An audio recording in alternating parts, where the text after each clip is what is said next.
Okay guys, so this is episode 3 out of the 8 episodes for the road to a 1,005 pound deadlift. First thing I want to talk about right off the bat, I have a seminar slash powerlifting clinic going on at my gym, Maxed Out Gym in Oak Ridge, Tennessee. This is going to be October 15th at 10 a.m. That's a Saturday. If you're interested in going to that, just shoot me an email at prstrength1@gmail.com. I'll put that link in the description, and you can I'll get you all signed up for that. So that's coming up. I think we have about a month from today. So just let me know if you're interested in that. I'll cover everything as far as programming, how to structure things, the different lifts. We'll cover everything. I've got a bunch of questions already ready to go. There's going to be a Q&A. There's going to be just some general lecturing by me. There's going to be one-on-one. We're going to do open gym at the end, all sorts of stuff. So just let me know if you're interested. Shoot me an email. Second thing, this next month is basically going to be like a fundraiser month. I've got the, I think it's a 1 mile walk to raise money for Alzheimer's disease on October 1st. And I've raised like $730 for that so far. So thank you for anybody who's donated. I'm gonna have a muscular dystrophy lock-in type thing, lock-up type thing they call it. That's coming up October 26th. So I will put up a link for that a little later on, and you can donate to that if you wish. But those are the big things coming up. Other than that, I'm gonna watch Wisconsin crush Georgia State tomorrow. Tennessee plays Ohio, and then the Packers play Minnesota Sunday night. I'm gonna watch all those games. Wisconsin and Green Bay are doing really well this year, and then by default I'm kind of a volunteer fan because I live here now, so that's kind of my second college team. But my roots are still in Wisconsin. That's who I cheer for. We're looking good. We got a murderous schedule coming up, but I'm gonna enjoy it. So it was a good week. Everything went pretty well. Deadlift day, I felt pretty fresh. I did that with 6 days rest coming in, and I hit 855 for a top set triple. I've never done that before. That bodes very well for what's coming up. And then I did 2 doubles and a single afterward. I pulled my glute, my right glute a little bit on the 3rd set, and I was able to keep going after that, but I can feel it today. It's pretty sore. So what I'm gonna do, I'm gonna probably give it another extra 2 days of rest going into this next deadlift session. So I'll be 9 days total rest going into the next deadlift day, just to give myself a little extra time because these weights are getting really heavy. So I need to be 100% going into it or I'm not gonna hit it. Everything's getting really heavy here. We're coming up on, I think, 5 weeks to go before I try the 1,005. And the meet is 7 weeks away, Reebok Record Breakers. And I want to total at least 2,100 there. The way it's going, if I pull 900 at the meet, which I will, that'll basically be a second attempt. I would be over 2,100 for sure. So things are shaping up nicely. I just need to stay injury free, knock on wood. Bench 5x395 pause is a PR. It was tough. From here on out till the meet, all my benching will be in the 4s. I'm only benching 1 day a week and my shoulders are feeling great. This is one thing I think people need to look at it from a long-term view of do as little as possible as far as volume. As far as volume and frequency, do as little as possible. So your body, you save your body all the repetition and all the wear and tear. Like, what do you do when you're doing a ton of volume and you start plateauing? Where do you go from there? Are you just gonna add in more volume? Whereas with me, I look at it like I'm trying to do as little volume as possible, and I'm trying to get as many recovery days in between as possible. So I bench once a week, I deadlift anywhere from every 6 to 10 days, and I do 2 grip days a week. So my body gets tons of rest, and part of that is due to the weights I'm hitting now. I need all that rest going in, but at the same time, I think everybody could take value from this as far as do as little as possible where you're still progressing, but you're not giving your body all that wear and tear and putting it through all that strain. So that's just my 2 cents. Everybody might be different, but that's what I think. From a long-term view, if you want to do this as long as possible, stay injury-free and keep progressing. That's what I think you need to do.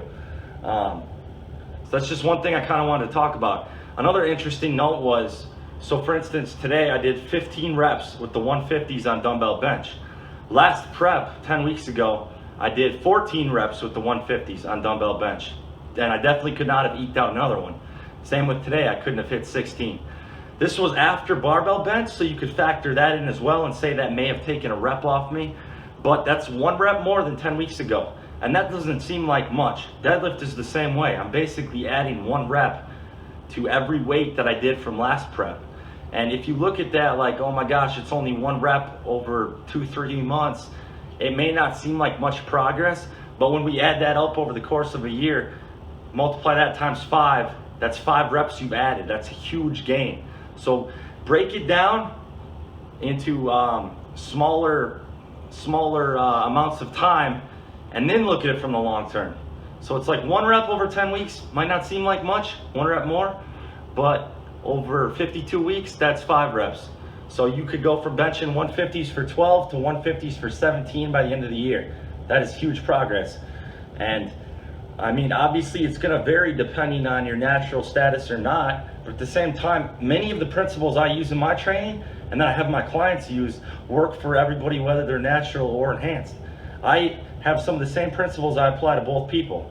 Obviously, things are gonna vary a little bit, but what I find is things vary more from person to person rather than whether or not they're enhanced. It's more so at the individual and how much volume they can handle, what exercises they can handle, and what exercises they can't, what things rile up an injury or whatever. So that's another thing I do. If leg press aggravates one of my clients' hips, I'm not gonna have them leg press. We can find other alternatives to work around the problem so they can keep progressing long term. And obviously, hip mobility is going to need to be prioritized if they're having hip issues, but at the same time, I'm not gonna just hammer leg press and have them run them into the ground, getting them injured. So that's just one example. Instead, we might do a Bulgarian split squat where it's a hip extension movement and their hips aren't getting aggravated. That's just one example. Another one, if somebody's having elbow pain, I'm not gonna make them, or their elbows get aggravated easily, I'm not just gonna have them hammer push downs all day. Skull crushers too. Hack squat, I don't really have anybody hack squat anymore because hack squats are so hard on the knees. It's just not worth it. So you kind of have to find out what movements aggravate certain areas that I shouldn't be doing. For me personally, low bar squats light up my forearms. And there are obviously long-term corrective ways to alleviate that and make it not be a thing. But for now, I'm avoiding low bar squats because it's not worth the 2 weeks of forearm pain that's gonna affect my bench. I can do split squats, deadlift, and that takes care of it. Split squats hit my quads really hard, they hit my glutes really hard, then deadlift brings up my back and hamstrings. So when I go out in a meet and I low bar squat, I feel pretty much 100% and I'm still progressing in the meets. I'm still hitting 20, 30 pounds more every meet on my low bar squat, even though I didn't train it because my body doesn't respond well to it. So you have to work around these things. You have to think, do I respond favorably to this one movement, but not so favorably to another? And you have to cater that to yourself. So this is something I always ask my clients, like, is there anything that's riling up any part of your body? And we're gonna avoid that, we're gonna find something else. Because my first priority, I gotta keep you injury free. You can't progress if you're getting injured all the time. Second thing is, then we worry about what we can do. So it's like injury free first, and then we worry about what we can do. And one big thing even my clients struggle with that I'm trying to jam into their head is, don't feel like you have to stick to a set schedule. If you need to take an extra few days between a training session, that's okay. Don't just be like, oh, it says bench day on Tuesday, so I have to bench that day. If you feel like crap and you're sick and you're sore, don't bench. Push it back to Thursday. Push it back 2 days. Have an awesome session. It's okay to extend your week out to 10 days or so. There's nothing wrong with that if you're gonna do much better. If you feel like crap, you probably shouldn't be training that day. This is something I've had to learn on my own. When you do that, you're either gonna miss the reps, feel like garbage, and be like, my program's not working, or you're gonna increase your chances of injury. The days I get injured are generally when I don't feel the best and I try to do it anyway. So that's just my 2 cents. But as I said, I'll repeat here, my seminar October 15th at Maxed Out Gym in Oak Ridge, Tennessee. Shoot me an email at prstrength1@gmail.com if you're interested. If you guys like the video, give it an upvote, subscribe, comment. And the last thing I'll finish with is I am trying to get an AMA set up on Reddit. I appreciate the support you guys are giving me there. So I'm gonna do an AMA probably within the next month. All right, guys, so here we got Cam, and we got a bet going. I have to do 545 double overhand deadlift, not hook grip, and then I have to curl right here the 110-pound fixed easy bar for 15 reps. No hump back. Well, I mean, I can cheat a little, but I can't go crazy. I can't like swing. $15 on the line here. You got a bet going. $15 on the line. We shook on it. 15 bucks. Taking all that. I got to do two things. We're gonna see if I can do this. There should be a 20-pound PR back there. Come there. I don't know about. I'm not doing that first. That's last.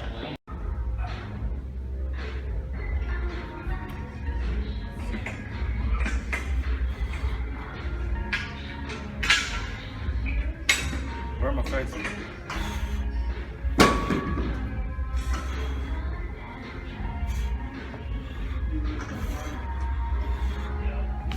Lost it.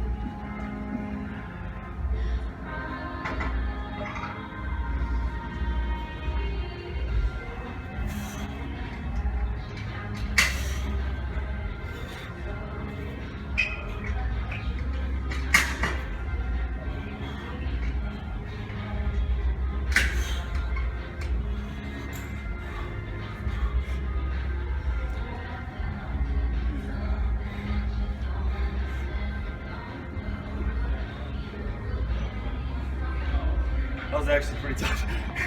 Should have said 20. We should have stood for 20. Damn, it was 20 actually in the bed, but 20 would have been like, I don't know. I'm serious. It was getting to the point. I'm like, alright. I'll pay you.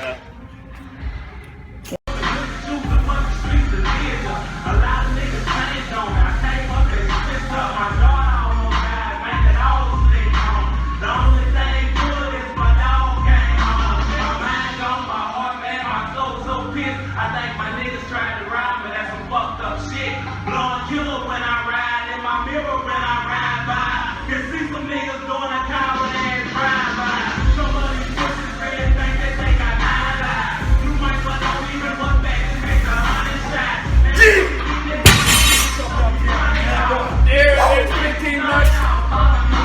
We still got 110, so I ain't worried about that.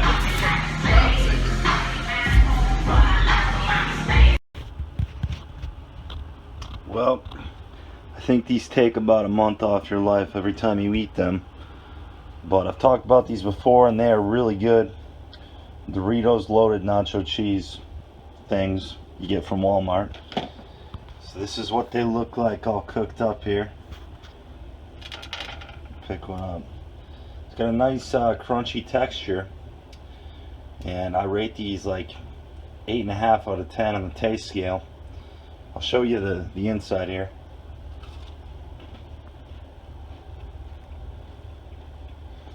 So that's what it looks like. Pretty much looks like fried macaroni and cheese, which I guess is the concept here. It's like fried macaroni and cheese in the middle with Dorito crumbs on the outside covering it. So it's pretty freaking amazing. Definitely worth a try, guys.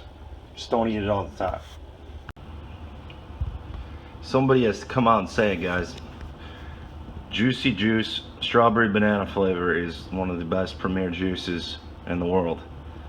Juicy Juice is a little higher quality of a product that you're gonna get than other juices. It's basically the strongest ounce for ounce juice on the market. You get the high quality. This is the pharmaceutical grade juices. So what you'll see here, I want to show you guys why. I don't know if we can get that. First ingredient, apple juice from concentrate, pear juice from concentrate, grape juice from concentrate. Strawberry juice is number 4, so I don't even know why the heck they call this strawberry banana. There's not even any freaking bananas in here. Kind of you know, they're faking us out here, but still, as far as your juices, Juicy Juice is one of the ones worth paying a little extra for. It's a higher quality brand. This is a 9 out of 10 as far as juices go. Maybe even this might be a 9.5. That's how good the strawberry banana flavor is. So invest in good juice.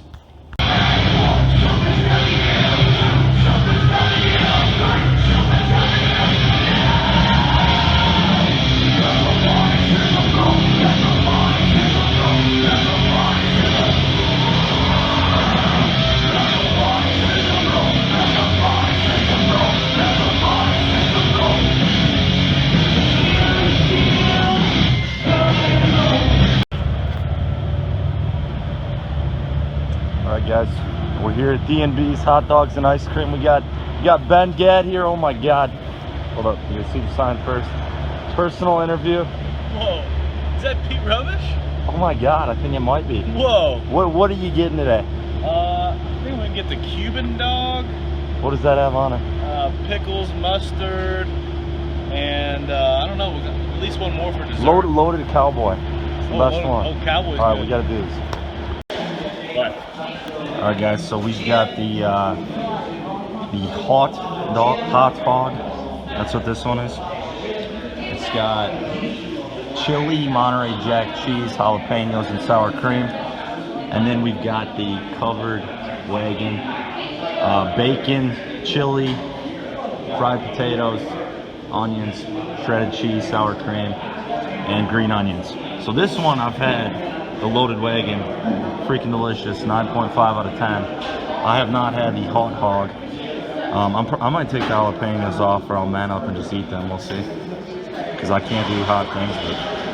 And then the other secret to the games here, Fanta, orange Fanta, best soda there is.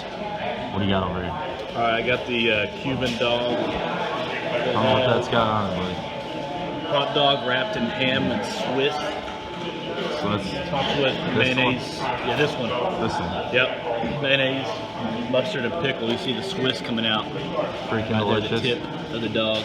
And then this one is I'm Only One Man. And that one has pulled barbecue sauce. Yeah, I believe that's it. With the hot dog. And what are you drinking? Of course, got the orange Fanta. Fanta. That's the way it's done, dude. Fanta. That's the way it's done.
Pretty sure the song made it a lot harder.